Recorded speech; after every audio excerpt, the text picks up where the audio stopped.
to return BackBodyDrop Plus. A couple of weeks back, we did a look at 16 Carat Gold 2022. My name's Ian Hamilton. I'm joined once again by Mike Kilby of Eurographs. Both of us over in Oberhausen. Mike, how have you survived? All good. I think it was good to be back home. I think as we seem to christen it, a little bit quieter than normal, but I think it was it felt like back to business as usual, and very positive weekend in general. Yeah, I mean, it was what 2 years since the last Carat, and I mean, the obvious things have changed. The Brexit and obviously COVID. Yeah, I mean, you've been to Germany since performing for this, Yes, and so you've been used to the non-EU passport lanes and all that.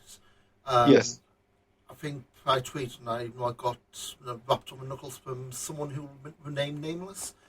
But yeah, if this is the new normal in terms of queuing if a non-EU lane, and being um, stamped. yeah, get the earlier flights. All I'm going to say, especially if passport control in Dusseldorf start getting the habit of taking people off after three of the planes have landed with a lot of non-EU passengers. It's Yeah, and the one thing I will say is, if you are going to Europe and obviously British citizen, you do need to ensure that your passport is actually stamped on entry, because mine wasn't at this time, and I oh got a bit of a telling off, and I was like, well, it's not my fault, I didn't do it. So that is one thing I would sort of add. You do need to make sure you do get it stamped if they haven't done it on entry. yeah, I mean, for my return journey, I mean, obviously mine was stamped, but coming back was just a bit awkward because I don't know, flights you used to get when you used to use Dusseldorf, but we always used to send the London flights to, it's almost like a far wing, like you had to pass passport control when you were in like a holding pen before Yeah, the plane. Well, obviously now we're not in that, so it's part of the normal gates. yeah, But you've still got to go through the non-EU queue to check out, for a better word. And yeah, it was a long queue, a long diversion, which I think I was at the airport like 7:30 in the morning, so literally was just me there. And it's just one person at the border control. It's like all of this just for the sake of what benefits are we getting out of this? But I mean, I'm sure it will come if we wait long enough. I mean, we'll be dead if we wait long enough. But anyway, not enough about politics. This obviously first 16 Carat Gold first festival weekend really since the pandemic started, and I'm putting something on backbodydrop.com the next few days, touching on a lot of this, but Oberhausen's one of those places a lot had changed, but still felt very familiar, very homely, as you touched on. yeah. Geographically, yes, there's quite a few changes. Things that it's sort of like when you step onto when you have the films and you come through the other into the alternate universe, and it's the buildings have changed names and things. As is just the general case after 2 years, things have changed names. Businesses have closed, new businesses have opened, new favourites. Yeah, in general, I mean, it does. It's the same old. It's not it's not Berlin. It's not Düsseldorf. It's not Hamburg. Frankly, it's a provincial industrial town in like the heart of the Rust Belt, really. So yeah, it is very familiar.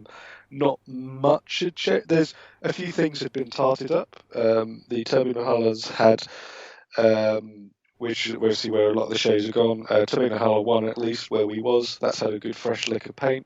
Still got Uh, graffiti on balloons. it's all been refurbished. The toilets are lovely now.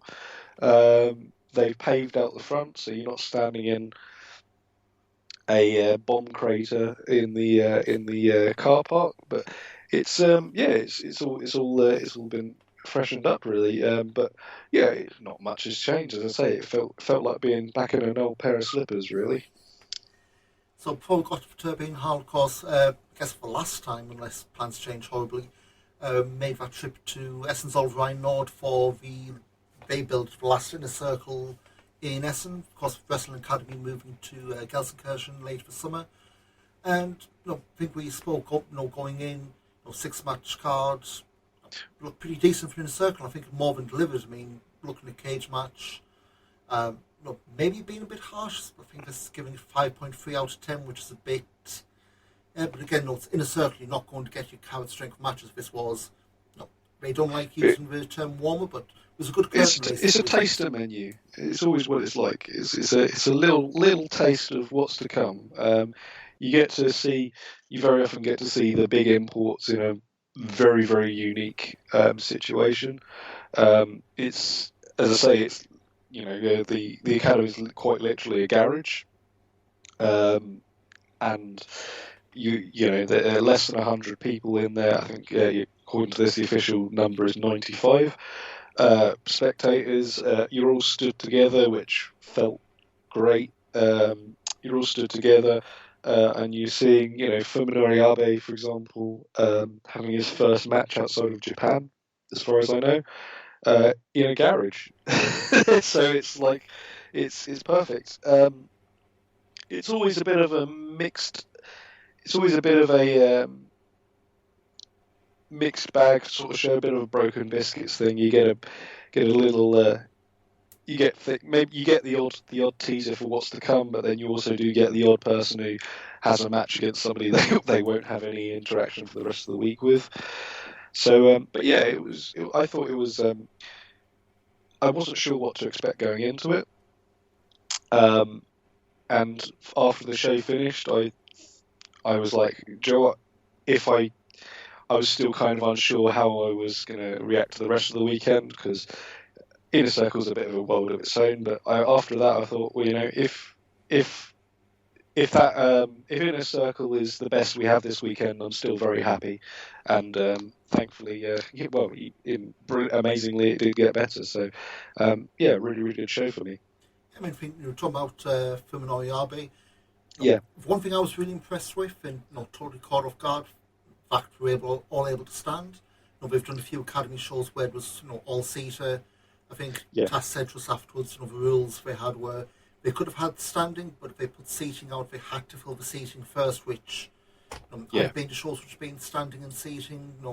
It hasn't been particularly well organised. So, it was the last show. I mean, the entire weekend, everyone was wearing masks. We'll touch them up a bit later on, but it's the last hurrah for the academy. Absolutely great.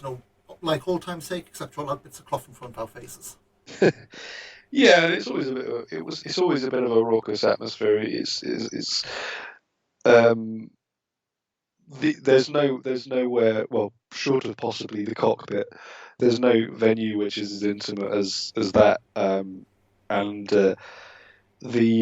it felt like a fitting send off, even if there wasn't maybe the big blockbuster matches we've had in the past there. It was definitely a fitting send off. I mean, just starting with first, when you mentioned about people having interactions all weekend. Obviously, I think when we did the preview, it was Ava Everett against Orshi. We had no idea who she was. I've had that rematch, obviously, the We Love Wrestling show we'll talk about later on. The big threat coming through from this, the 4-on-4 elimination match, the HCW Dojo against the WXW Academy, where if you haven't been watching all the WXW shows, even me and I have, maybe not quite getting that hint of Robert Dreisker being really annoyed, shall we say? Maybe if it's just cause, but really in this 4-on-4 elimination, you got that. He got eliminated. Not early, but he wasn't last man standing. And just throughout, he was not on the same page, particularly with Oscar. Scream here if you want. But yeah, that was really the thing. Which on that Thursday night was like, we're carrying on the the argument they had in Bielefeld, and by the end of the weekend, it was a lot more than that. Yeah, of course. But as I said, it is always sort of the tasting menu. You kind of get a little bit of a flavour of who's popular, because as much as you can watch on the VODs, the weekenders are sort of an island amongst themselves, really, in terms of fan reaction. Because the fan reaction I know, for example, back in the Shotgun days, the fan reaction in Frankfurt, which in my opinion was the worst crowd of all of them, was always completely different to the fan reaction in Hamburg, and Oberhausen and elsewhere. So it's a good taster of who's popular, and it's I think as much as you can watch the VODs and you can watch like the shows in Bielefeld. I think I still feel like I understand the match, the angles better when I see them in person. And as I say, I think when Dreisker starts doing the things he does over the weekend, that is when it was a lot clearer than it has been maybe over VOD. Sure. Well, move to the Turbinenhalle. So you said it had a lick of paint, yet still has graffiti in the toilets. Go figure. It's all clean as far as I saw.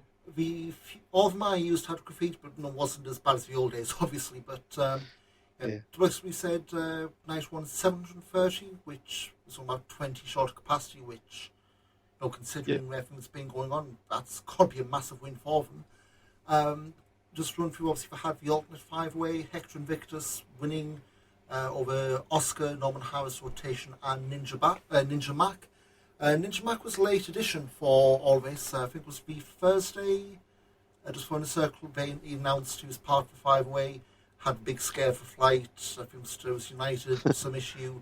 Ended up making it, ended up being a lot bigger part of the weekend than I would expect it coming in. But yeah, if they haven't put this match out on demand yet, I'd expect they will, because for the first time in a few years, they actually needed the alternate. Yes. And I guess maybe that's something we can probably touch on before this, obviously, well before the tournament started.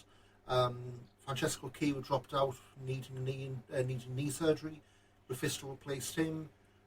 Biff Busick dropped out literally as I was about to board my plane on Wednesday. So our preview was out of date before we even got to Carat. Yeah, that's well, the case. Hey, that's the tradition, yeah. So Ray brought in Maris Solani, who I think Tastrol's was about 30 people they were looking at. Marius got the nod, and then Ninja Mac, I guess with whatever budget was left, got the floating card for the weekend. Yeah, I mean, it's a five-way. I need to watch it back, but not perfectly fine. It established Hector. Obviously, he's been starting his Bing Vattel pairing with Dennis Dolnig. It's been played out a lot over the weekend. But yeah, going into Carat night one, just going to rattle through the results and we can pick up. Robert Dreisker eliminating Fuminori Abe. Caro Noir beat Vincent Heisenberg. Peter Tahani and Igor Blanc. Tahani won through. That was a great match, that was. Yeah, I mean, what I would say is both Tahani and Igor Blanc, they were guys who completely established during the close set days. And for both of them to get that standing ovation at the end. I mean, that match, being cynical, could have gone one of two ways. Could have been it's for two guys who got booked in the close set days but never got a sniff before. No, I think both these guys, I think especially Peter Tahani, they are both definitely here to stay as part of the roster. And I think I tweeted up before the final night. It's only match time before he gets that shotgun belt, just for way to actually use it. Yeah, for sure. Going down further on as well, Lufisto over Dennis Stolnig, Mari Solani over Michael Knight, Maggot eliminating Ace Romero, Shikihiro Irie eliminated Sense of Alto, and the night one main event. And I think a lot of people wouldn't have complained if this was the tournament final. Jonathan Gresham eliminating Bobby Guns in, I guess, was a bit of a shock for the Turbinenhalle crowd. Yeah, and obviously later events will reveal why, but it was a shock because I think there was a lot of people who were kind of expecting Gresham to sort of do things with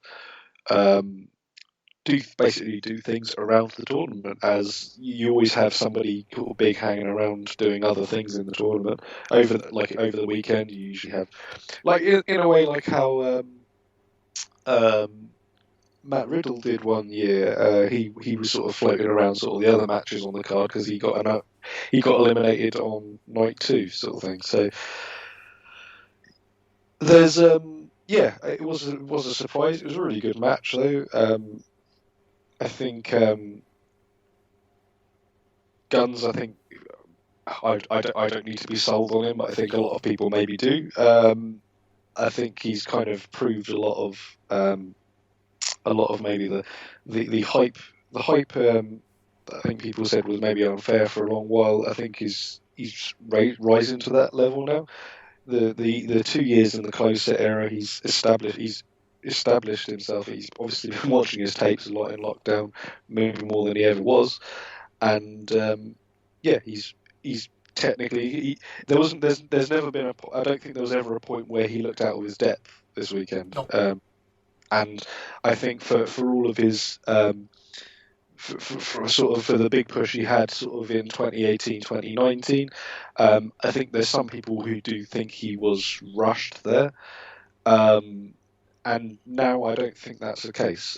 He's definitely amongst the top 5 workers in the company and I don't think anybody would disagree with that. Whereas I think previously that 3 years ago, I think possibly people would have maybe erred on that.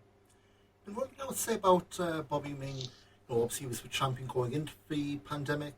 He lost it. And one thing I was always, and you always get this in WXW in most European promotions. You have a guy who has to run up to the top and becomes champion.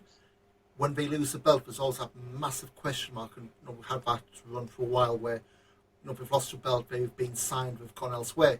Obviously, with stuff that's going on, there's no signings for NXT UK, or very few these days.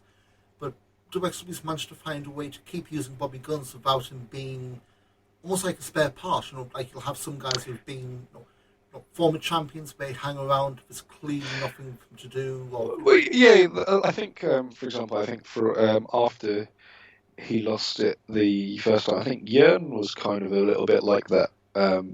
When he lost it in 28, sort of after the Rise thing, he kind of didn't. Well, he did get injured as well, unfortunately, but Jörn was sort of somebody who maybe disappeared for a long while, and Guns kind of he got beaten for the belt, but he's like, right, well, back in the saddle, he's established himself again, and it wouldn't surprise me if towards the end of the year he is sort of battling for that belt again.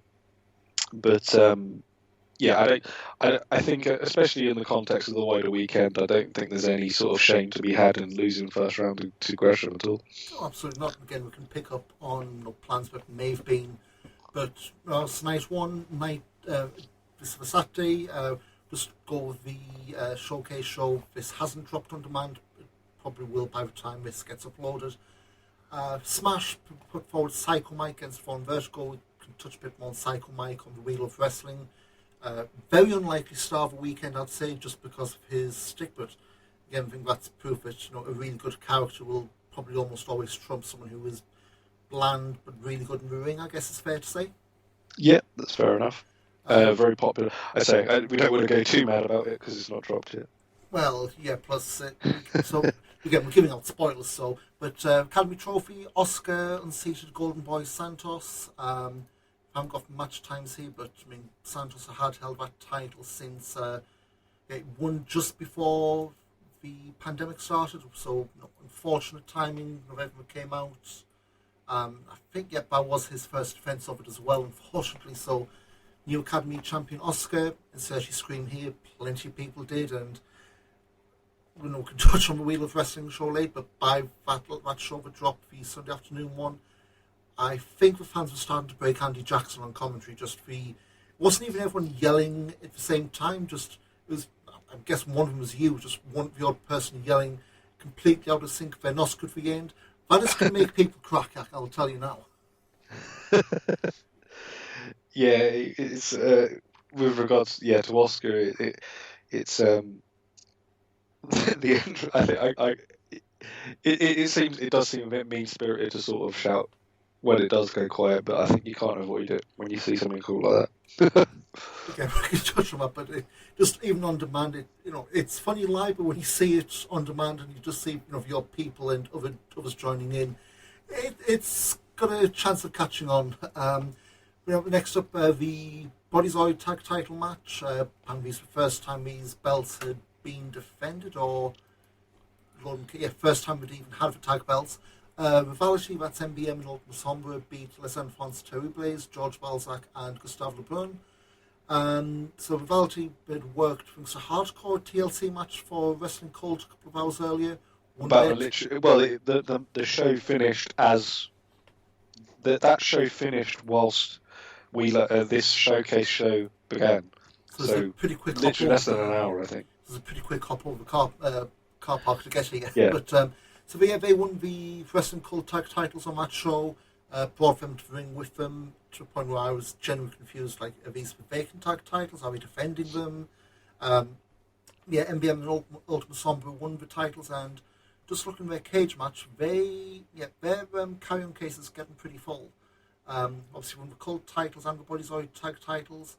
They've since won the APC tag titles in France, and at least the cage match has been updated. They've held the Catch as Catch Can elsewhere in France for coming up to 3 years now, July 2019, and the Heritage Catch Pro titles since August of last year. So a lot of French, Belgian, and German tag titles. So I guess they're the in thing. I mean, the match was fine. Obviously, I'll need to watch back. I mean, there's over 50 matches this weekend, so you're not going to remember every single detail, but it was a tag match that's perfectly fine. I don't know if there's anything else you want to add to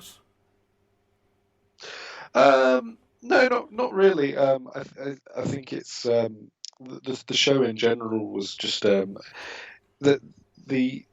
in terms of the WCW Now friends. I think there was people who maybe had more build up than perhaps some of the other promotions. Yeah. But, I'll maybe let you go into that, but I think the match that I enjoyed most from this show was probably the APC freeway match. Yep, the match from, and also the Hungarian tag was great as well. Do we want to touch on the Hungarian lads, or do you want to save that for the end? Because I think this was a weekend. I don't know how much was tongue in cheek.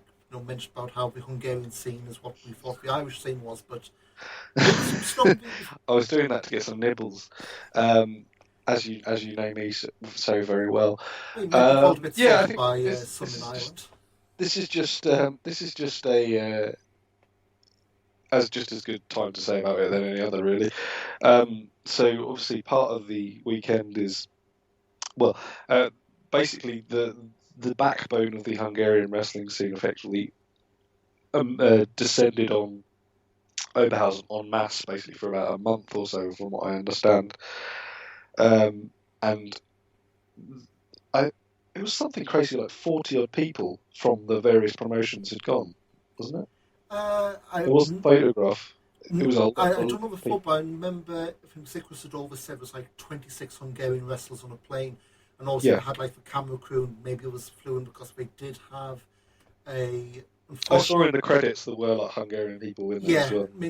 I know it wasn't taped, but I know last Thursday they did an academy show. WXW Academy versus the Hungarian Championship Wrestling Academy.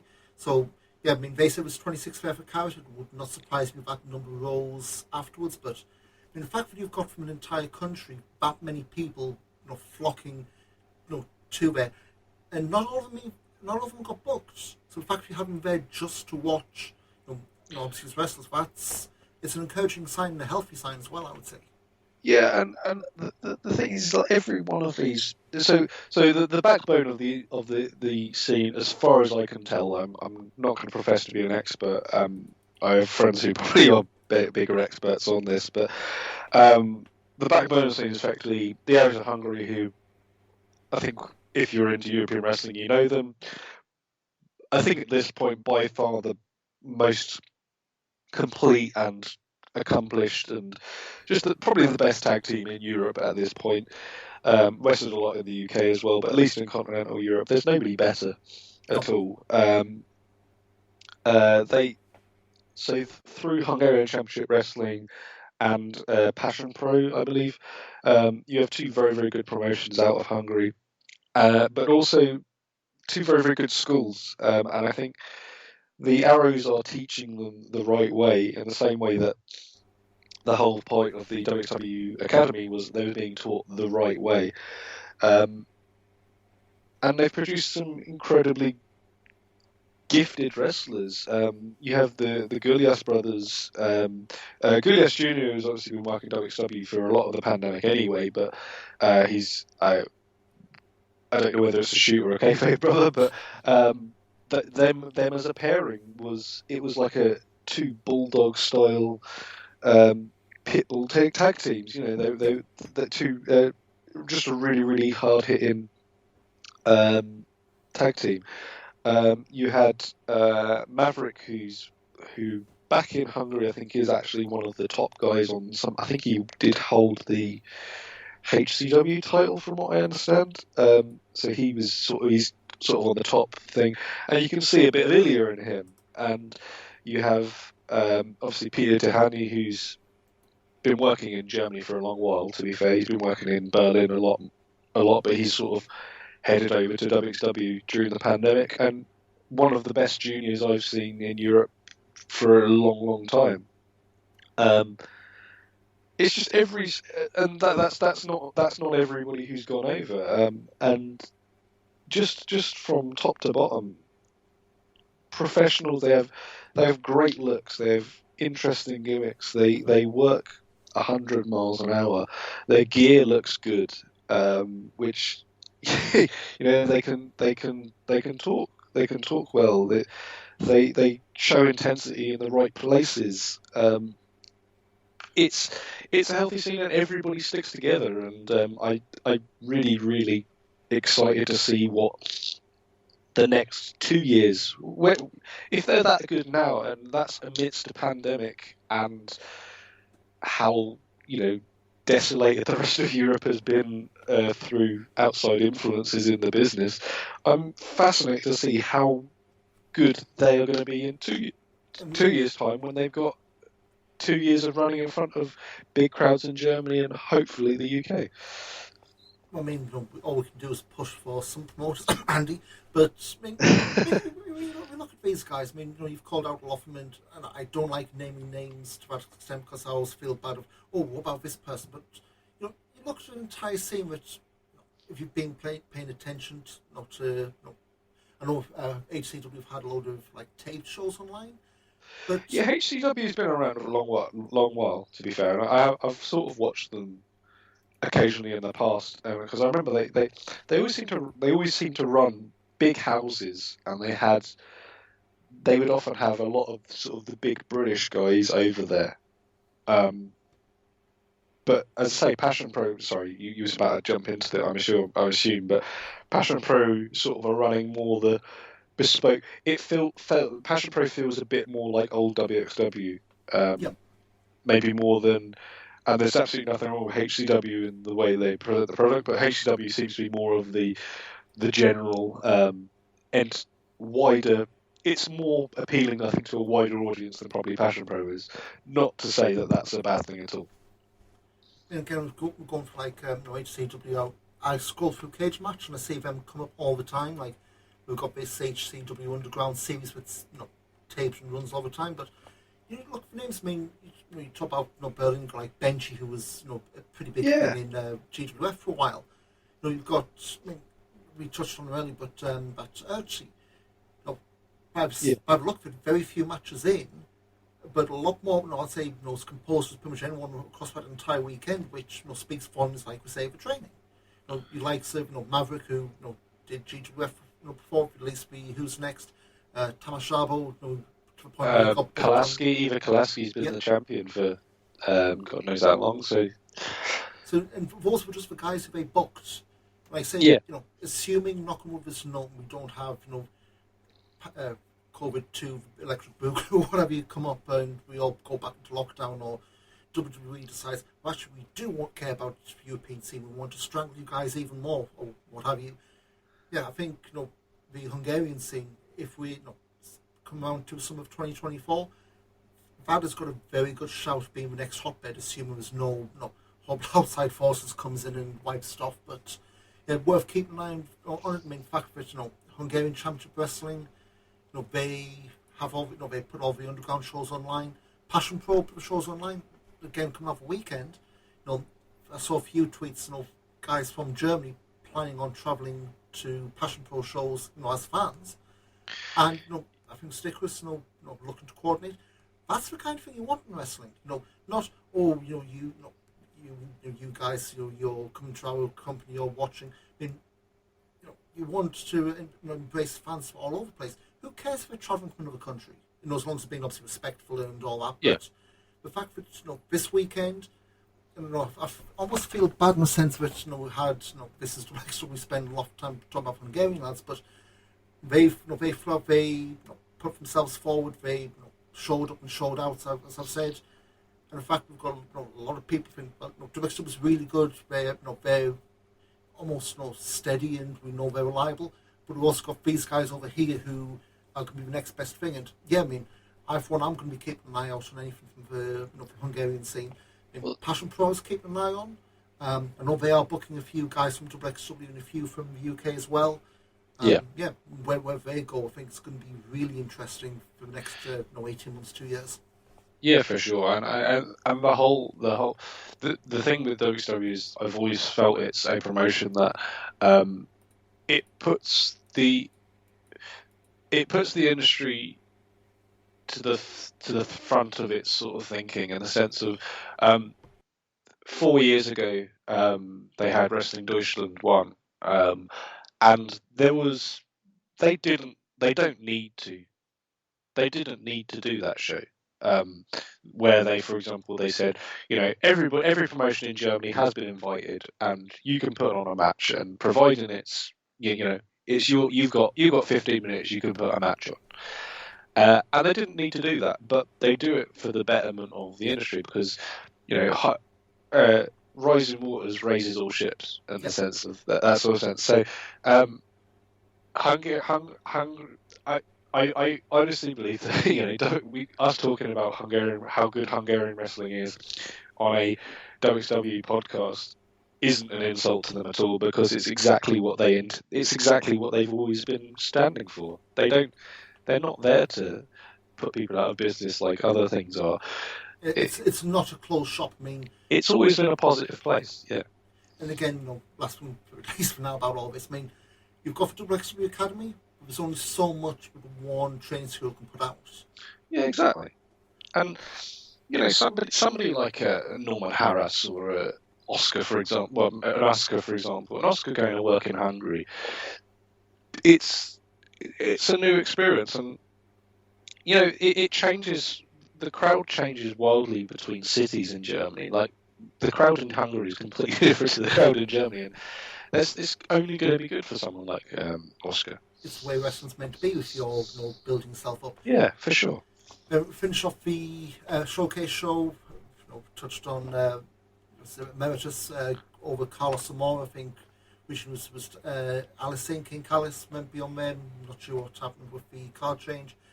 And main event the other title match of my show. Charles Crowley defeated Big Guns Joe to retain the King of the Carnival Wrestle Carnival title. And yeah, I mean, we touched on about how some had a big build-up. I think Crowley, to his credit, and Wrestle Carnival made this match feel like the main event spot they got. Not too sure about the whole Crowley being the baddie, yet he's got the big over-the-top entrance. I felt confused with the crowd a little bit. We've got the big, flashy, even translated to German to the point where they literally found a word for twat that wasn't vagina, which fit. But even then, you've got him there, and he's meant to be irritating sod that you're meant to boo. That didn't quite filter through. But I mean, again, I know that's his act, that's his shtick. But to me, if you're there to be booed and that's the presentation you have, it's not going to click all the way through. I don't feel. When Brit Wres are sending their men, they're not sending their best, I think is.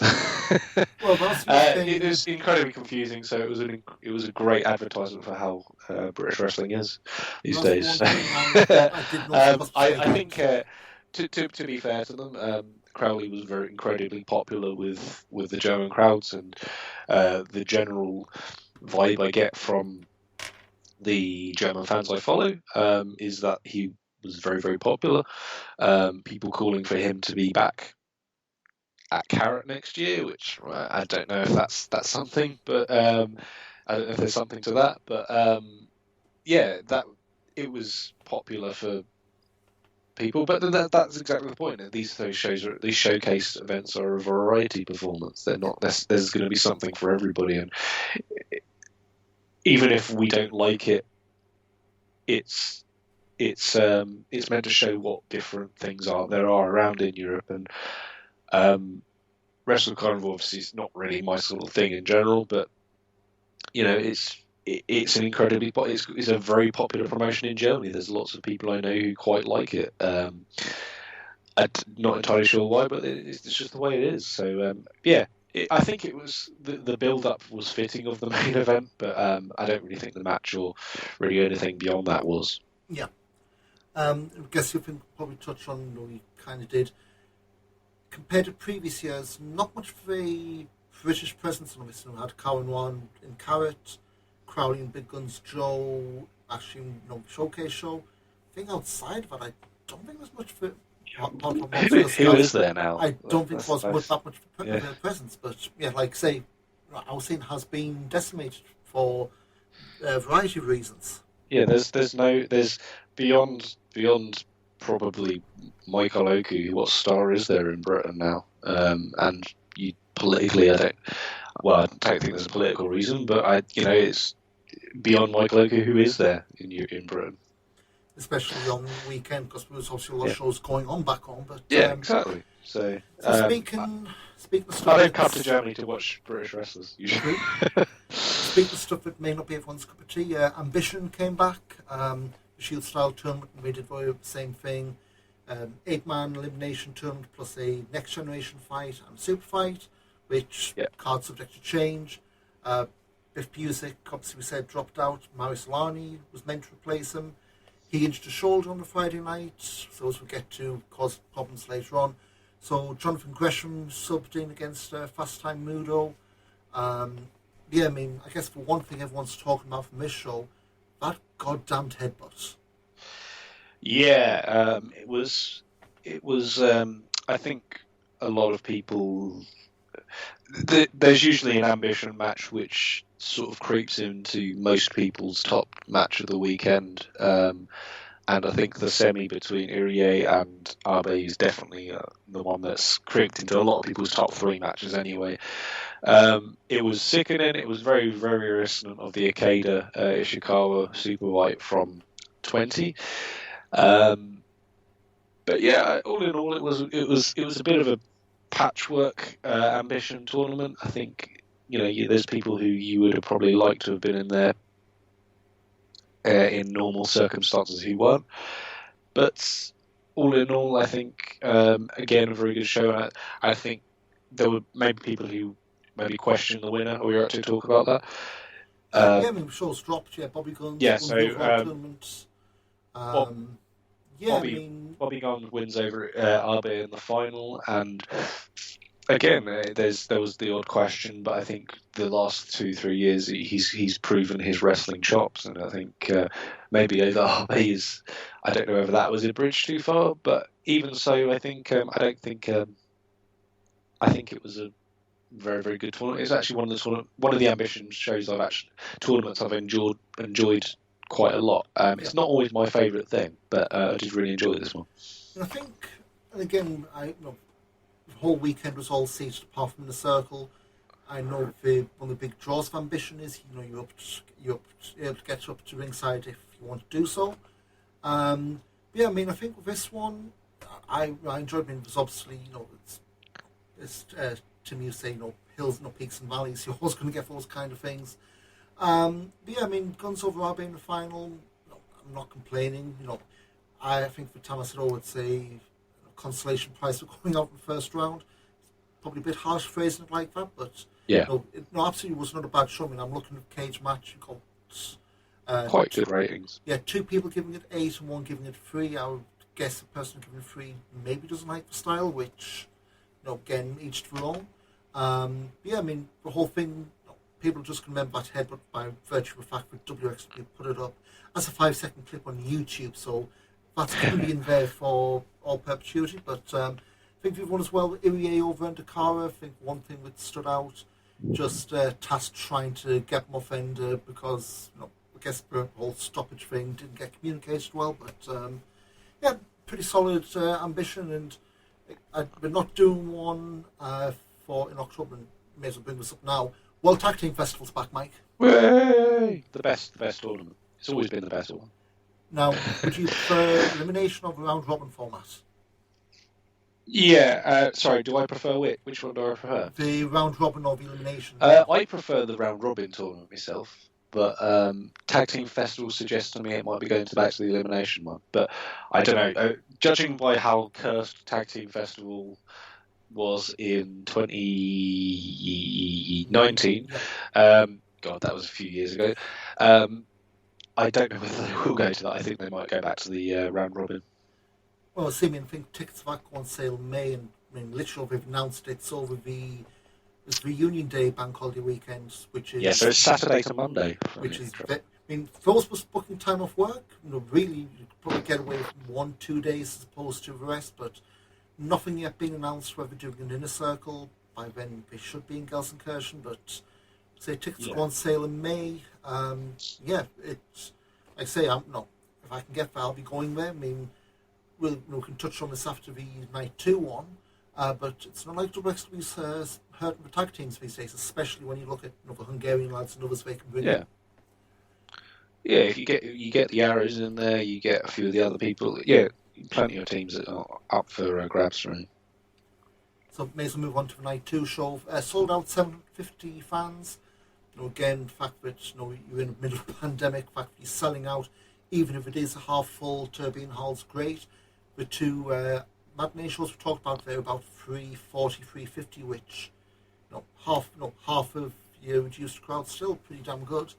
But night 2 show for 2 halves, and I mean that and how they've structured it. So you had the quarterfinals in the first half, Irie over Hector, who, as we said, subbed for Maris Alani.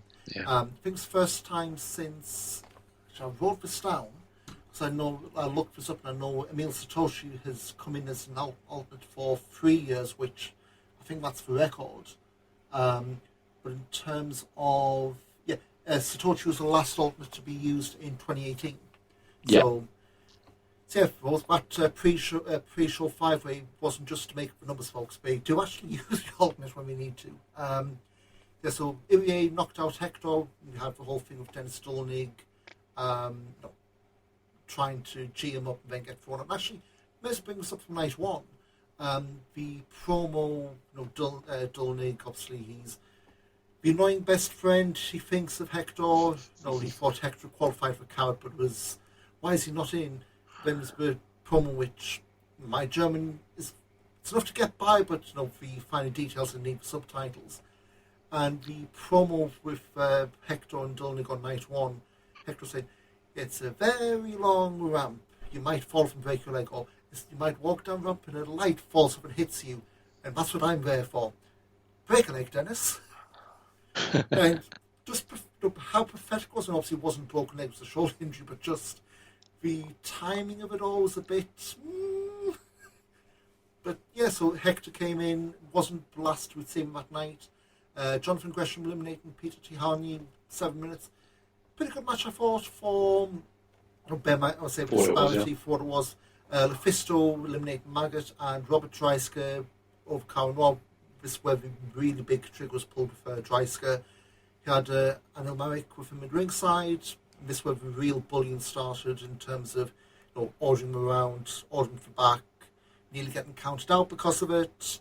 I think now, if you haven't read or haven't gone by now, Dreisker's now full-blown baddie. It goes further on the final night, but yeah, the lovable coach, no more. No. He's a very harsh but fair, I think, is the way he goes. We saw this on the empty set shows, it was very early on in the Shotgun 2020 shows where he was being a little bit more aggressive, with guys, with the flippy doos and what have you. That kind of got toned down. So that was, in hindsight, that was definitely something they were workshopping for when we come back with fans, and it works. I mean, we know as being coached, it's not just, oh hey, So yeah, insert name here. We're now going to say you're a trainer for the academy. Yeah, you do 1 day a week, but that's going to be your whole. No, it's been established. Real for Tricycle is a full-time employee. He's the head coach of the academy, so it's not something that's just been, hey, you're now a head coach. Yeah, go for it. Yeah, who cares? Week or you were this. It's been fully established. It's fans have cottoned on, and now he's harsh but fair. And Yeah. and the only thing I would say is it's that whole thing we always used to say with heels, baddies back in the day. The best ones are always the ones where they have a justification for their actions. And the best Yeah. ones when you believe and maybe even agree with those justifications. Yes, of course, yeah. So go for quarterfinals, then second half, was the Rotten Flot tag title contender. Shanda. Rotten Flot, number one tag. Take three. Rotten Flot, tag team number one contendership gauntlet match. Yeah, just shout Shanda at me, Michael. It's Shanda. big mouthful. Shanda. Get the town cry bells, but this, I'm looking at a cage match there saying 31 minutes. I absolutely did not feel like it, but It felt like that 15. Yeah, which 10 minutes at most, But when you think so, the gimmick of this wasn't quite the random tag team thing we had with the. I need to look this up, so apologies for typing. But when Absolute Andy and Jay Skillett. Yes. Well, that was more of a lottery, wasn't it? Well, it's a randomised app. Let's be fair. Yeah. I'm just trying to get. They have this wacky name for it, all the fancy graphics. It was actually on night 2, if I remember right. It was the JFK lottery tournament cooperative thing. Yeah. Anyway, it wasn't quite so. The JA scattergun, Tag Team Expert and Wildcard Gauntlet match. There's the name had the wacky, Carat logo with Absolute Andy sunglasses, whatever. Yeah. So this was established tag teams. Not supposed to be random cluster, whatever. It worked pretty well. You start off with Rotten Flot. I think it was the first team they had. I'm just pulling up the match order since Cage Match doesn't. First tag team was against Norman Harris and Sebastian Suave, keeping the thread going from in a circle. That moved to Dennis Stolnik and Hector, which, if you like a comedy, Stolnik had signed him and Hector up and had to bait Hector out of his boot and his flag, which Yeah. I think, I'll say this now, in terms of entertaining wrestling, I think Dennis Stolnik's probably one of my favourite wrestlers on my WWE roster these days. Yeah, the whole straight man and funny man thing works very well with it's it. not being played for laughs. It's not done. Oh, haha! Dennis Stolnik isn't he wacky? Oh, he like you would in some other promotions, such as Hammer. The fact it's being played, it's like you kind of feel for Hector. He's having to put up with this. I think we've said entertaining idiot in the past. Well, yeah, it's a little bit like Mad Kurt and Dan McGee, to borrow a dynamic. It's kind of the same sort of thing. Oh God, imagine Dan McGee with a flag. Yeah. So yeah, have that one. Dolnick and Hector eliminated Rotten Flot. Next team, Baby Allison Heisenberg, pretty quick. Heisenberg choked him out and got disqualified. Sense of Ultra Weiger Blanc. Rotten Flot came out disqualified. Dolnick and Hector, so I'd expect that's going to be something they do in the immediate future. Yeah. And then the last two, Michael Knight and Bobby Guns, they win the entire gauntlet and get a tag title match on Wheel of Wrestling 28 for next lunchtime. But yeah, cage match had this down at half an hour. Absolutely flew by. I've seen matches which I've not thought were a lot longer than they actually were. So something like this just shows you, keep it fresh, the crowd keeps invested. For sure, yeah. Then second half of the show, all title matches. So the shotgun title was vacated. Absolute Andy was unwell. So they did the double lottery. Ninja Mac over Ace Romero. Any thoughts? Well, it was a bit of a surprise to have two imports, but then, it kind of then you go, well, neither of these are sticking around, so you knew that one of them was going to lose it on the Sunday. So it was as good as it was kind of a bit of a throwback to the old what the shotgun title used to be like when Angelico had it for a month and things like that. So it was a nice throwback.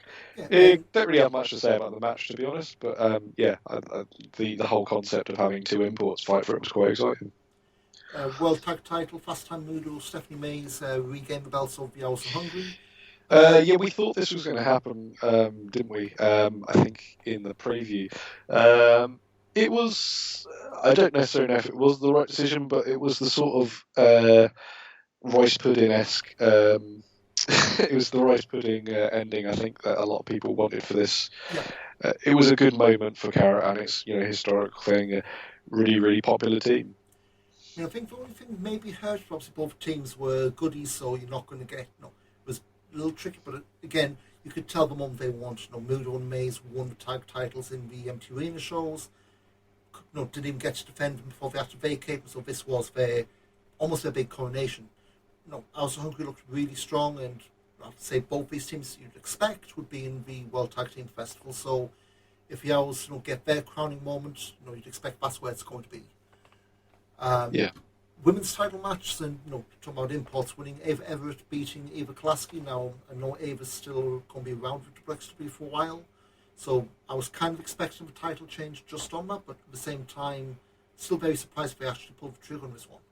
Yeah, it was. It wasn't. It was a bit of a shock for me. I don't. Obviously, I think Ava is over here, sort of semi-long term, I guess. I wasn't aware that she was going to be sticking around, so the fact that she did actually get the title was a very big shock for me. There's that. She did a lot of matches, obviously, with WXW in Europe, but there's one spot in this match I think I shrieked at live. That leaping cush off the top. I thought she landed on her head. And that was I'm still not convinced she didn't. Yeah, that was quite a spicy move. And then big time main event, Unified World Wrestling title, Evaniel, Tristan Archer, Jörn Simmons, Axel Tischer. They all got the big main event, there's a WrestleMania level intros. Archer had the Guard of Honor. Jörn had his old cold steam cannons. Sylvaniel had a load of heart-shaped balloons. Tisha had his theme song sung. I think really missed the two big takeaway points. One, obviously, Tristan Archer left for the title, but the other one, I think, and they kind of telegraphed this going in. The fact that you had Levaniel, who 2 years ago, and we said this at the time, he was a comedy guy. He was a comedy guy, walking and talking as DJ Hyde got pinned. In the JAA blah blah blah tag gauntlet. Yes. And you had the crowd biting on his near falls. That's yes, he was doing the MT Arena shows. He also missed a taping because he had an injury. But the fact that you've turned the guy around from comedy guy who talks about Lieber and has his own talk show to the crowd genuinely believing he was going to leave Carat with the title on the biggest night of the WXW's calendar. That's a hell of a turnaround. Yeah, and I think it's so. I think a lot of people had they kind of saw this. They saw this match coming into the weekend. I think especially when it was announced, and people kind of went, "God, that territory's gone downhill," because unfortunately, with the great respect, that main event wasn't really selling anybody on it. It wasn't like the the main event matches of the past. But I think everybody came out of that smelling like roses, and I say it's the commitment to people who have stuck around through the closed arena era is proven, and it shows that say someone like Levaniel, let's face it, he's only really been working in front of crowds for probably, when you add it all up, probably about a year. Let's face it, when we consider when he sort of started coming into the main roster before the pandemic, probably you're looking at a year and a half in front of crowds at most. But he completely held his own. Likewise, Tristan Archer, not I wouldn't say he's necessarily the most interesting of wrestlers at all, but I feel that he's good, and he's a good person to it was every champion that comes out of this weekend is a fresh start, and I think they've needed it, and this is the right time to do it. Yeah. I mean, again, just naturally, if you want to go through storyline arcs, his debut in WXW, I'm just scrolling through this now. He debuted on those empty set tapings.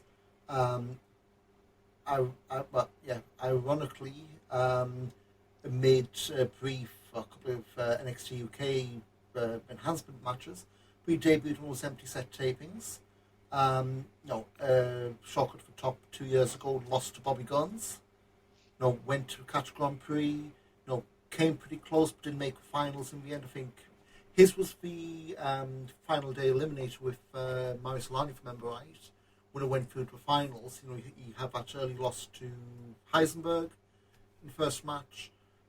Did the big recovery job, it didn't quite make. So No. if you want to just look at his run, he's had the run where he had a title match lost, got so close lost, and obviously you get the whole bitterness side. Like I said, the best heels for ones you understand and kind of agree with. Yeah. Maybe not the glamorous choice, but let's be honest here. You've got a guy who I don't know if this was their plan when they debuted him. Shortcut for top, but 16 Carat Gold 2022. He's getting the belt, but you look on paper, it's being booked well. Yeah, for sure. But that's the thing. There's a objectively, I don't think there's that many people who cheer for Tristan Archer. So when you do put but he is a beatable champion.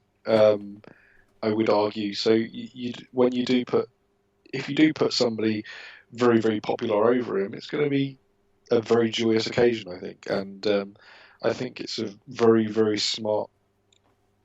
I think it's a smart piece of booking, really. I say he was pretty low. I actually think he probably was my least expected person to walk out that match with the title. So completely threw me when he got that win. Yeah, I was kind of expecting you to get a backbend, move on to the Sunday. This show dropped on demand yesterday's recording, this Wheel of Wrestling 28. Tristan Archer straight away in action again, defending against Fuminori Abe. Again, I think that's a pretty decent match, again for what it was, but I think at that point of the weekend, I don't think many people were buying Abe winning, at least for because you were going to have a quick title change that evening unless he was staying in Germany. In fact, he was booked in Japan a week later, kind of told you that may not be the case. I think I didn't think he was sticking around. So on top of that, just a quick run through. So the Gullis brothers debuted on WXW proper, which maybe they're going to be part of the World Tag League. Hope so.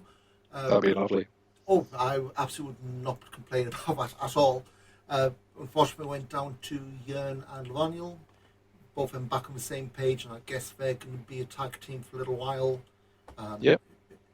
Ava Everett beat Orshi again, this time 5 minutes in, this time needed to cheat for ropes, which a bit of progression there. Trios tag had a promo beforehand, so it was Baby Allison, Maggot, Vincent Heisenberg against another combination from the Academy of Faze Aguilar, Oscar, and Rotation.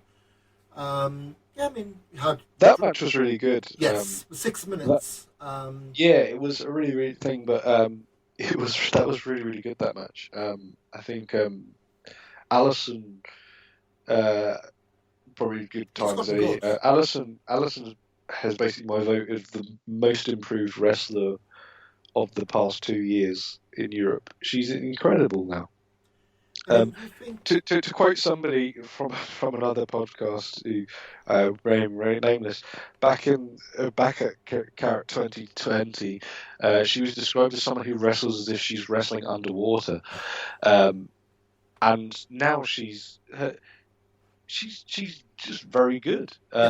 She dodges like moves in an innovative way. She's got some very innovative holds.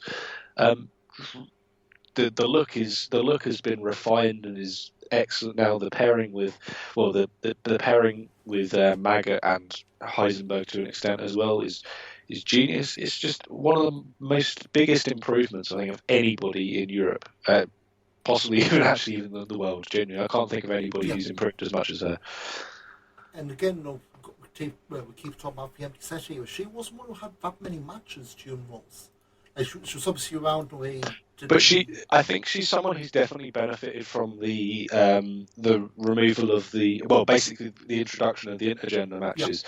Yeah. There was a match I think she had early on against, I want to say it was against Alpha Kevin or something like that. It was one of the I think it was one of the first matches that was sort of intergender in WXW, and it was very good. Actually, it might have been Norman Harris. Actually, I can't remember. It was very good, and I don't know. It's just I think it's not unfair to say that there isn't that many women wrestlers who can operate at a WXW level in Europe. There's always been a limit to that, and that was when we had. And that includes back when we had Tony and Kelly and Melanie. We had all these great wrestlers, but they kind of only could wrestle each other. Yep. And the fact that they can now wrestle the guys as well, the improvement can be seen tenfold in someone like Baby Allison. Yeah, and again, they still have women's title floating around. And I remember at the start of the Shocking 2020 stuff, the whole thing of, she had a big problem of, I've never been treated with respect. I've never had my shot. Well, Amal's not here, but I can't get my shot, so I'm going to have to, yada, yada, yada.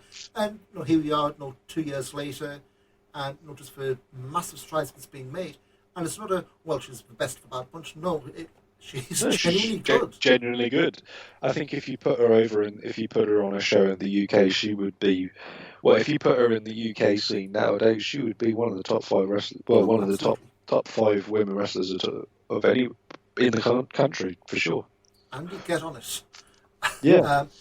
Next, this one got cut off the underman, so I can't say too much. My memory's not what it was. Golden Boy Santos beat James Runyon. Had another shotgun title match. Ninja Mac defending against Tamashabo, making his main roster debut. Still with that the Obsession-ish theme music, which I can only assume is production of because it didn't get dubbed over.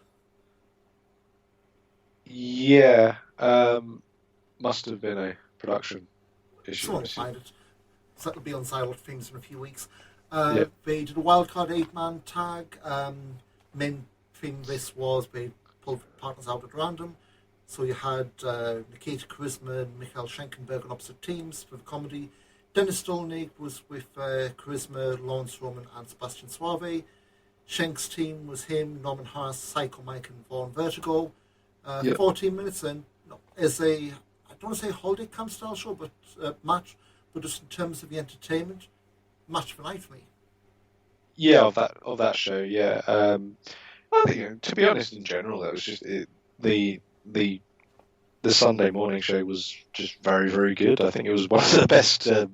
It's the best Sunday morning show we've ever had, for sure. Yeah, I mean, we had we mentioned about Psycho Mike earlier, but his whole gimmick.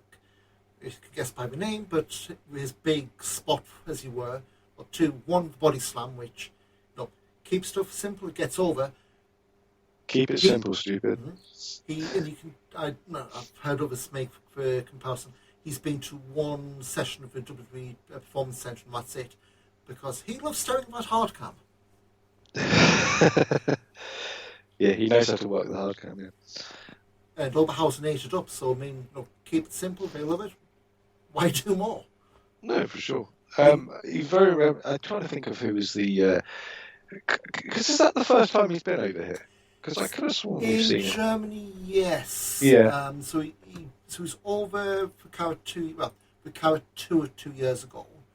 But he wasn't in any of the matches. Was no, he? So he was just around. So I'm looking at this cage match now. Actually, let me. Apparently he did a run in DDT in 2019, which I've completely airbrushed out of my mind. But as far as Europe, he did PCW's Road to Glory in 2020. Lost to Daniel McCarvey in the first round, and then did other stuff for the rest of the weekend. But these were his first matches in Germany, and he was over like over. Yeah. he was incredibly over, and again, it's kind of further proof of like Carat being an island itself. Somebody always ends up coming out of the weekend being the next big. I think Ninja Mike was almost been a better person to be in the alternate stuff than Ninja Mac in a way.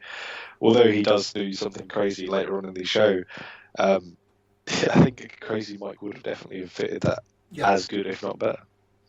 Well, hopefully it's next year. I mean, Smash Lads seem to be on all these Carat weekenders, so who knows? Psycho Mike for Carat 2023. Make it so, Tass. Last few matches, Eva Kolaski virtually squash over Gaia Glass. Eva's gone heel. She's jealous, would you say, after she lost the title? She was certainly bruised. Yeah, ego as well as physically. World Tag Team titles, Fast Time Mudo and Stephanie Mace finally made their first defense over Bobby Guns Michael Knight. Nasty injury to Knight it was during a good the show. match, ended early. They left some video on demand, so I guess we can mention it. Super kick assisted pedigree, then the pedigree itself Landed on his head, I think. Yeah, it was almost like that. I forget the guy's name, but the one midnight WWE wasn't quite as version of it. It was a nasty landing. The fact that Michael Knight was able to leave under his own power, it can only be a good sign, especially considering what happened last week with Big E. But yeah, I mean, match was stopped. Maybe it did the pin. Bit of weavers, but again, you knew what was going on. It wasn't like a complete screw up, and everyone was just looking at everybody figuring out what was going on. And kayfabe wise, they can always run this one back, if and when the time comes.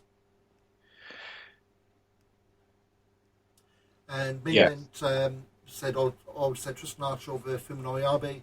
A decent match, but again, I don't think too many people are expecting a title change there for obvious reason. It would have been very shocking. I did say to who was sat with it, it would have been very funny for them to just change all of the titles again before the evening show. So people are turning up and RB's like champion and everything. It would have been very funny. They should do that one year, genuinely. Just you've got to buy for lunchtime shows. Don't sleep this weekend, but it was quite refreshing to have. All you need sometimes. You don't need a big elaborate storyline. You need somebody who's got a title and somebody says, "Joe, I want to have a go at that," and somebody say, "Joe, let's have that tournament. Let's have that match." You've got something I want. I'll fight you for it. Yeah, exactly. That's all you need. And again, the history books will show Archer with a win over Abe, so it will always look good in 10 years time. Yep. So going to the final night, again, the sold-out crowd, 750 in the Turbinenhalle. Robert Dreisker over Lufisto in just under 6 minutes. They did a lot of match. I think a lot of the match was outside. Yeah. Again, I think this is probably the first one where you think Lufisto actually had, I would say decent challenge, but it was a bit of an uphill battle for her, just given size difference. Jonathan Gresham over Shikahiro Irie in the other semi-final, and all I'll say is the fact that I was obviously there live and watching it back, and still feel gutted that Irie lost tells you how good wrestling can get you. Yeah, Irie is almost like the he almost feels like the new Thatcher. I think in Oberhausen, he's incredibly popular. He's now brought Alfie Fresse into his vocabulary. Always a good shot. Irie is a bit of a shame for me because he came over just as the boom finished, effectively.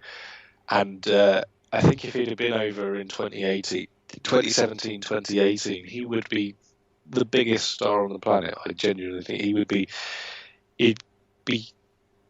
incredibly. He would be even more popular than he is now, and I really, really hope this is him sort of coming. He does come over a bit more often because he's a quality worker, and I think incredibly popular with both German and sort of British crowds. And I think that I can't think of anybody who is as popular as him at the moment in WXW. No, in fact, he's only in for 1 or 2 weekends a year. Yeah. No. And again, I mean, if he comes back for Tag Festival, I don't think he's got a regular tag partner. I know he's freelance in Japan, so could be anyone. I know people talking about Abe and Takuya Nomura, the astronauts in All Japan, Big Japan. Yeah, that would. I mean, the fact that Abe sold out of his merch by the start of night 2 says a lot. So bring a big suitcase, lads. But yeah, definitely, you've got the storyline built in. You went out in the semis, come back next year, make the finals. I'm not going to complain if he does. No, for sure. I think he would. It would totally be a. In the same way, I think like if Speedball had won 2020, I think it would have been the same sort of popularity. Yeah. He's definitely he feels like one of the WXW guys now. So some non-tournament stuff. Baby Allison beat Ava Everett in non-title match in 3 minutes. Again, 3 minutes. Allison showed a lot. We put over massively earlier on. But yeah, it's not just your, well, I'm the ex-champion, I want a shot from Eva Kolaski. You've now got two pretty decent challenges out there. At least challenge with decent shout of getting a match. I think Ava's over until April, so she's got a few more shows with WXW. Yeah. So yeah, you've got a few challenges there, and it's not just, oh hey, well, this is the last show, he's the opponent. No, it's massively telegraphed, that kind of They are selling the the Frankfurt show at the end of the month is quite a big one, so maybe they'll do a change there. It wouldn't surprise me. I think they haven't run Hamburg at Frankfurt, I don't think, since the restart, have they? It's at the Badge Camp, isn't it? So. I'm just looking at the lineups now. Erfurt, Papenburg, Via and Oberhausen, that's the ones they're pushing now. Well, I think they're more likely to do anything Frankfurt, second of any. April, yeah, that one they weren't. Yeah. So we can go back to what's in the future at the end. But so next up, Cow Noir with Dennis Stolnik, 12 minutes. It was okay. I mean, we did some of the comedy stuff. I have no memory of that match at all. The only thing I can remember, and it depends on what your take on this, I'm going to use air quotes, some people call it the gay panic spot. When Carl creeps up and Dolnick pulled the mask off his trunks. Yeah, the whole ab stand, keep a distance stuff, but it was fine for what it was. Finish, I think, was Cow Noir dead weight himself, and then Dolnick getting rolled up. Yeah, it was fine. I mean, it was Dolnick, being Dolnick. I'd say he's probably one of the MVPs for the weekend, just for different way. He was more than just for goof in all the matches. He could actually go. So next up, shotgun title 4-way. Francis Caspin made this on the fly. Ninja Mac defending against Endakawa, Rotation, and Maggot. And would you believe the guy with the incredibly catchy music won the title, Mike? Yeah, and I think it was Dennis Birkendahl said in the immediate sort of in the days afterwards, he said Maggot is the most organically over wrestler and is probably the most over babyface in WXW since Ilya Dragunov. And yeah, I can kind of see that.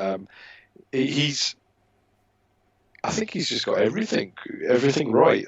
He was always. I always thought he was a pretty good guy in the Pretty Bastards as well. But I think just the whole single run he's a changed man, and he's just done really, really well. And I think you got. I think the music does help, as it always does. But it's definitely the right person to have that belt on out of anybody, really. And unless you. I think you can. I've always felt the shotgun title. He does do a lot of the shotgun champion does do a lot of the hard work for the rest of the card. It's always one that they can throw on a lot of the matches, and it kind of has to land every time. And it's always good for the imports to sort of have a go at that. Yeah. I think so. So like when Guns had it, when the Satoshis had it in the past. When it's been in the hands of other people and it's gone around the world, for example, it's always been a bit of a. It's always a good thing as a. It feels like it is a mid card belt, but it's a very prestigious mid card belt. I think in the grand scheme of things, and it's certainly in good hands with Maggot because he could really, really go. He's come a long way from being. I remember years gone by, Shotgun of old, when Jeremy Graves did the English commentary and. him dancing around with phrase "pretty bastards" to the point where I guess maybe it's a memo or something like that where he was just, you can swear that is their name. Yeah, I mean, just the last but one Carat, they did the whole thing of they won a contract and then they had it taken away from them because they were shit. I think some storyline, but some stuff's happened with Prince of Who since the comeback. But yeah, I mean, the fact that you had a guy who, again, for those who probably don't watch, probably roll their eyes at, maggots, he's pushed commodity, yet you had 700 people all clapping in time to his music. That's what a well-presented package does. Yeah, for sure. It's.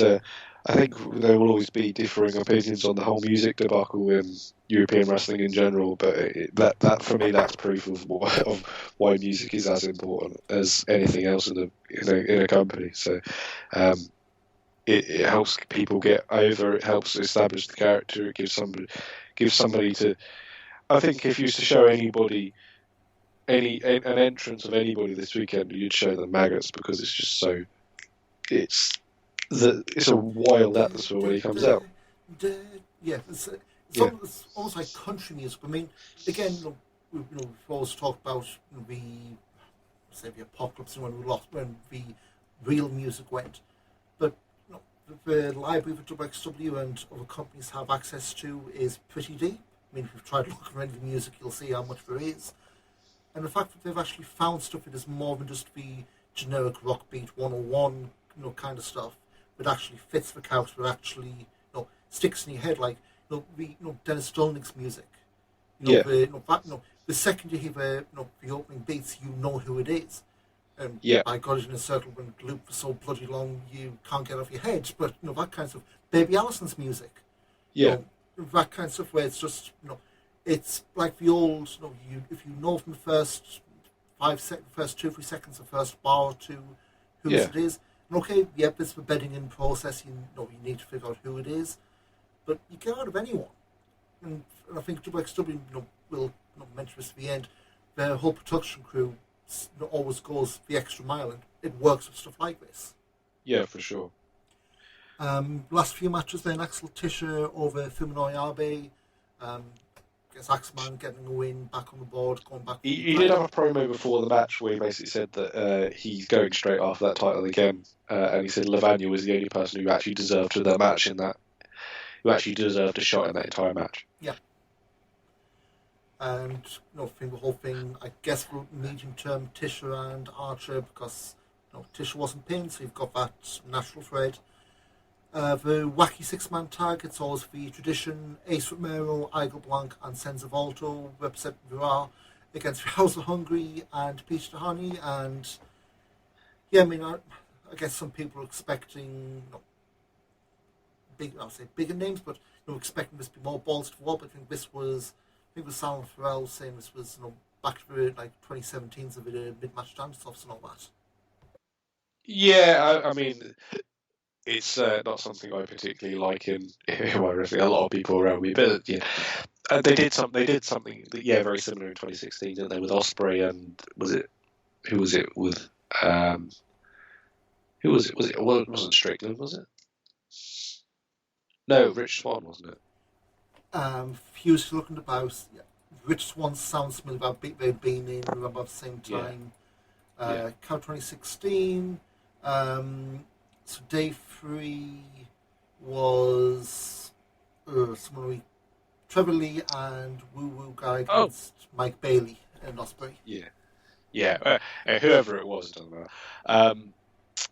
So it was a quite a highly paced match, but it was, again, I wasn't something I particularly enjoyed. But it was in the same way that there's always a really high spot tag match in every Carat Sunday. That this was the one that filled that position for this show.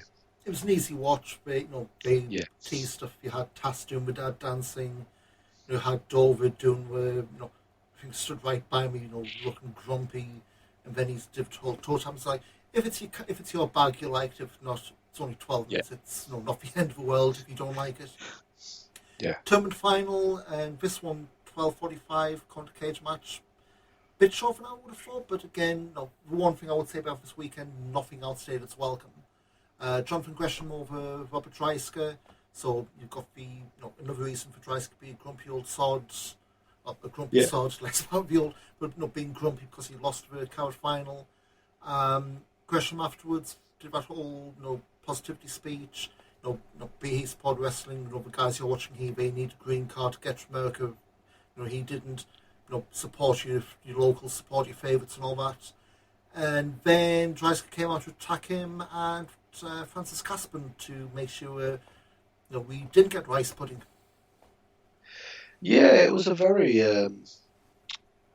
downbeat ending to a show, really, to a Carat, really. But especially after you think they might have come out with a.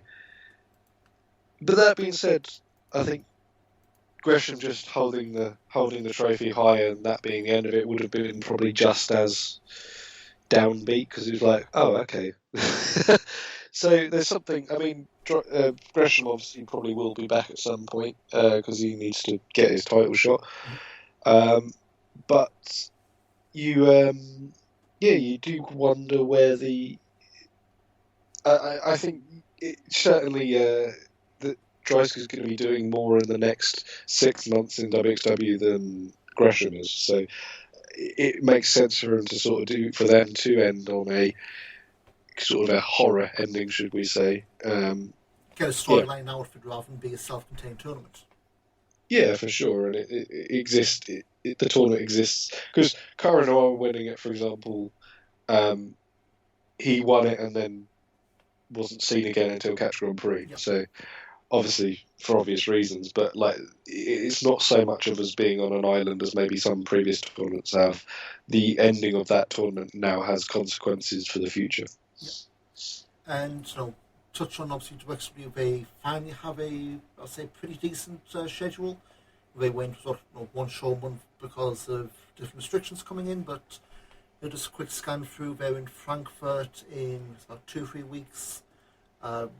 Only 2 things announced so far: Archer and Tisha against Lavaniel and Yearn, and obviously shotgun title lottery with Maga defending in his hometown. After that, Earthfest on April 3rd.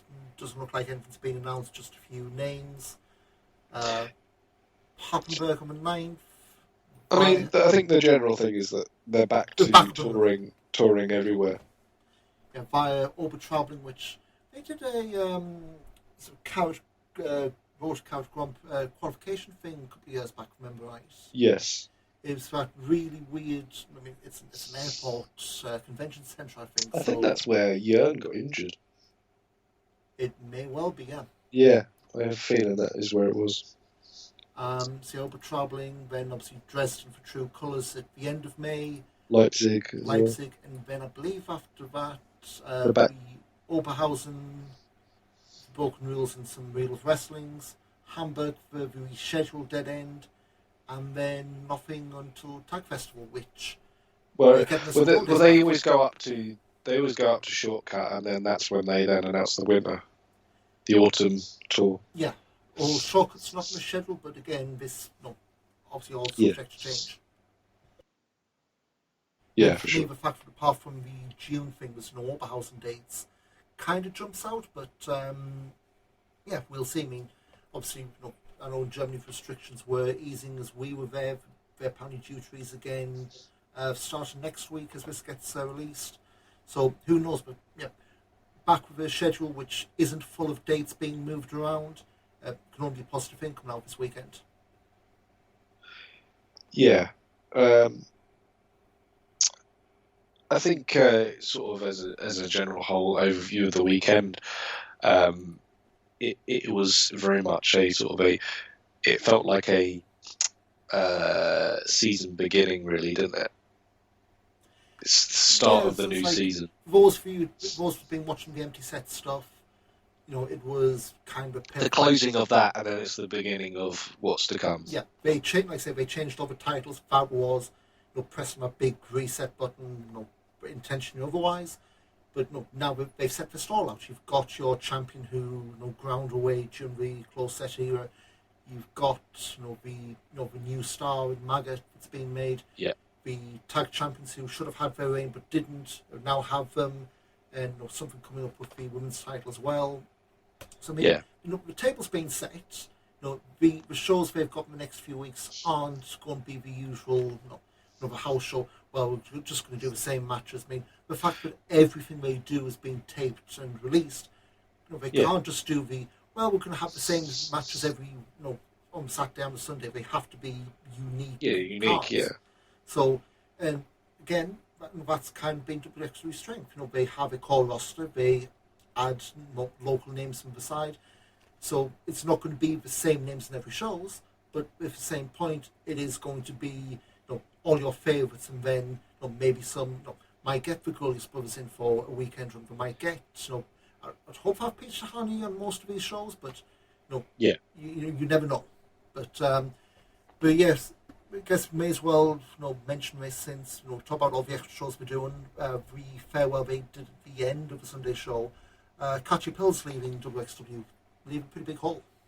Yeah, so she's kind of been the head of production for as long as I've been going. As Tommy said, there was again, my German isn't great, but the bits I understood, I overheard being translated nearby. She apparently had a hand in the creation of WXW now, which that's going back 2016, so. Yeah, 2015, 2016. My fandom, if you want to put it down to that, my fandom starts with WXW now being created.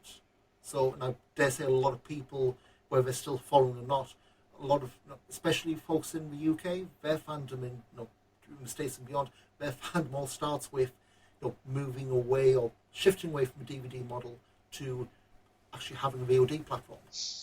Yeah, and it's led the way in terms of you look at RPW on demand, you look at OTT on demand, Progress on demand. They are all a bit of a mess. There's a lot of crap on those. To be a bit short, there's a lot of crap on those things where they're like, American indie promotions which are on every single VOD. Whereas I think there's a bit of a quality filter really with WXW now. It works. The searching, the fact you can search for pretty much any show. They do unfortunately have to remove things on occasion, but there's been some incredible original content, some of the conversation stuff, which I think sadly some of that is going now. As well, that was a really big favourite back when they had us. Yeah, you had like the crazy game show Spieler Urbans. You had there's some really it's a really innovative platform. It's better than it's not just one of the basic is it pivot share, the one that a lot of them use. It's not just one of them. The only thing I would say, and again, I don't know what restrictions they have. Because they're having to remove stuff, and I know if you go through the back end on Pivot Share, on Vimeo, you've got the list of all the videos that's actually on the service. It's about 1,300 now. Yeah. The only problem is for a lot of the videos that they've taken down, so like your Spielabends, some of the old like touring shows they used to have, the conversations, those are still up with the like 15-second videos which literally say this title is no longer available, which is the biggest cock tease we've got on the platform for the moment. But I'm scrolling through now. We've got like Ambition from 2014 onwards. The CZW Big Japan World Triangle League still up there. The fact that they've got such a depth, and again, one thing I'll probably say from WXW's strength, and as we're recording, we're still towards the end of this. The turnaround. I mean, okay, it's loosened a little bit because of the pandemic. We're not running as many shows. We've got to let it stretch out. But in their heyday, that was it's a phenomenal, it's a monstrous turnaround. Like you would remember the 19th anniversary I went to before the world shut down. Like I was there on the Saturday, flew back home on Monday. The next day it was out on demand. Well, I mean, they did a near live thing for this tournament, Yeah, so that's you could watch the first half of the show as the second half begun, yeah. which I don't think has been well. That's never been done before with WXW at least. No. So as close to being live as possible, really. I know back in the Floor Slam days, some Vitres did do live.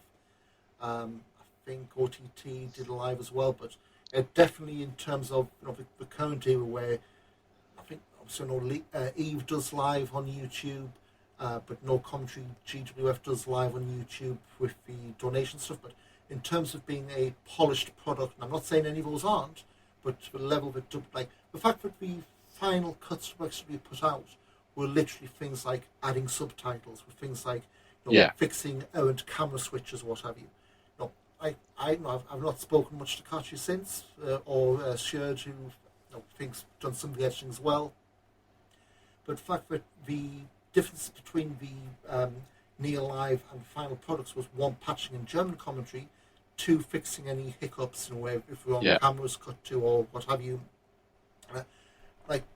I can only imagine the kind of stress levels of producing this live on your final big weekend in. It's a hell of an ask. But I think as well, it's just a sign of WXW and the entire crew doing what we've always said. They've gone the extra mile for their fan base. They've run the company as a business. I mean, again, this isn't knocking anyone, but they took the WWE money with big air quotes, but it's been invested. It's not just bigger video screens, but the TV production quality cameras. In fact, that it was more than just the same three people, carrying the cameras all weekend and being absolutely knackered by the end of it. They're investing the money in. I think other people have said in the past, WXW outside of WWE and AEW is perhaps the best produced wrestling in the outside of Japan, I would say. Well, yeah, for sure. I've kind of always, there's no discussion. I think, and especially during the sort of the 2017-2018 period, I genuinely believe it was the best company in the planet. I don't say that as hyperbole either. I in terms of work rate, in terms of show quality, in terms of character work, in terms of just in general, there wasn't anybody who did it better. I think in that period, and I think WXW now, WXW in this current era, not WXW now. I think it is sort of, at least from a working perspective, it is. I think we're about 2000. I feel like we're back in 2014 sort of era. But we're in 2014 era with the advantage of all of the wonderful things that has been built up in the time since. So I don't think it's going to be long before WXW is kind of at the forefront again. And I think to say with the people who've sort of been brought in, the fact that the pedal's been laid off a bit by the American promotions in Europe as well. I think there's a wonderful base for something very, very special again. And I think as well, you've had people who maybe have checked out for obvious reasons during the empty set stuff. Never been a better time than now to get back on board, especially with the schedule coming up. And if all the restrictions are going as they seem to be, get yourself over back to Oberhausen in October for Tag Festival and hope to see a lot more familiar faces over there. Yeah, for sure. I think we all missed everybody who didn't come. It did feel a bit like two absent friends on occasions. But it was. I was prepared. I'll be completely honest. I was very prepared to go to Carat this year and it be the last time I go there. In the sense of, if it wasn't the same, because I think we left 2020 under a bit of a cloud. Let's be real. Yeah. The encroachment of many things from the WWE, especially for myself, made me leave Oberhausen under a bit of a cloud. But I think, and I was fully prepared for it to be the last time I go there. But now I couldn't imagine not going. It would be I'm back to the point where I'm looking at my holiday calendar and saying, right, can I get to Oberhausen? You know, it's yeah, I'm fully back in with it now, and you know, it's there's get back on board for sure. There's no other thing to say really. It's we'll say the good days are back, but the groundwork's there, and like I said, we sang a praise of the Hungarian scene, and if Twixby keeps that tie up going, Germany in particular, Twixby could be easily on fire again, not next year or two. But say thanks for joining, Mike. Went way longer than we planned. Yeah, I do apologise.